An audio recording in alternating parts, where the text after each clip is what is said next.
সেনাপতি আদেশ করুন জাহাপানা।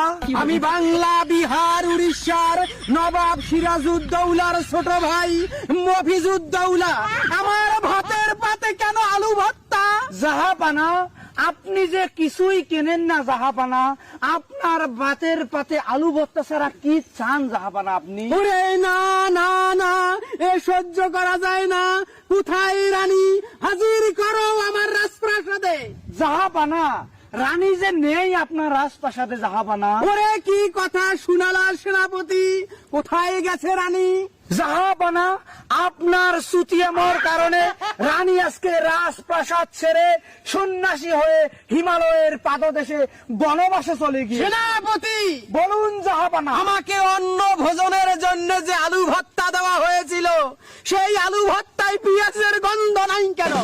জাহাপানা, পেঁয়াজের দাম বাড়ার কারণে দেশে পেঁয়াজের সংকট দেখা দিয়েছে। ওরে না না না, এই অপমান সহ্য করা যায় না।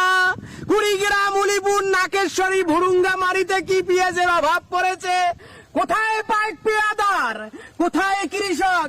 ধরে আনো, বন্দি করো আমার রাজপ্রাসাদে। জাহাপানা, শান্ত হন, শান্ত হন।